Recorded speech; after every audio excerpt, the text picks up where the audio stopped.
కథలో కొత్త క్యారెక్టర్‌తో మరొక కొత్త ట్విస్ట్ మొదలైంది. ఈ అమ్మాయి ఎవరో కాదు. సత్యం అంటే పడకుండా ఉంటాడు కదా! ఒక డిపో మేనేజర్. ఎప్పుడు సత్యాన్ని ఏదో ఒక రకంగా బాధ పెట్టాలని, తన మీద పగ తీర్చుకోవాలనుకుంటూ ఉంటాడు ఒక డిపో మేనేజర్. ఆ డిపో మేనేజర్ కూతురే ఈ అమ్మాయి.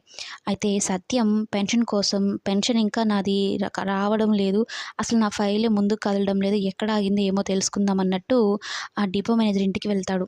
కావాలని ఆ ఫైల్‌ని లేట్ చేస్తూ ఉంటాడు. ఈ డిపో మేనేజర్ బాలు కొట్టాడు అన్న ఒక కారణంతో సత్యం మీద పగ తీర్చుకుంటూ ఉంటాడు. ఆఫీస్ విషయాలు ఇంటి దాకా మాట్లాడని చెప్పాను కదా! మరి ఇంటికెందుకొచ్చావు? అలాంటి విషయాలైతే నేను మాట్లాడను వెళ్ళిపో. అయినా నీ ఫైల్‌లో చాలా లిటిగేషన్స్ ఉన్నాయి. అందుకే పెన్షన్ రావడం లేదు అన్నట్టు చెప్పి పంపించేస్తాడు.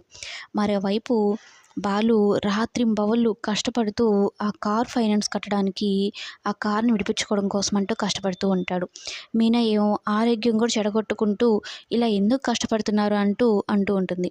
అయితే కొన్ని రోజులు ఎలాగోలా రిలాక్స్ అవ్వాలి అన్నట్టు సత్యం ఒక ప్లాన్ వేసి షీలా డార్లింగ్‌కి కాల్ చేసి వాళ్ళిద్దరిని అక్కడికి పంపించాలనుకుంటాడు.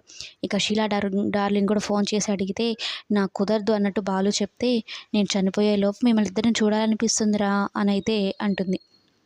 కావాలంటే మీ మనవరాలిని పంపిస్తా గానీ ఎక్కిచ్చి నేనైతే రాలేను అనైతే చెప్పడంతో, నేను చనిపోయిన తర్వాత వచ్చి మీరేం చేస్తార్రా అనగానే చాలా ఎమోషనల్ అయిపోయి, సరేలే నువ్వు ఏడవకులే నేను వస్తున్నానులే అన్నట్టు బాలు వాళ్ళ నానమ్మకి మాటిస్తాడు. అప్పుడు బాలు వాళ్ళ నానమ్మ హ్యాపీగా ఫీల్ అవుతుంది. మీనా హ్యాపీగా ఫీల్ అవుతుంది.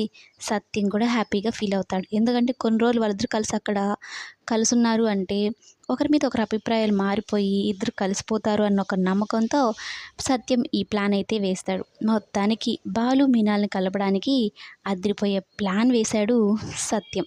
ఇక అనుకున్నట్టుగానే వీళ్ళిద్దరు కలిసిపోతే ఎంత బాగుంటుంది.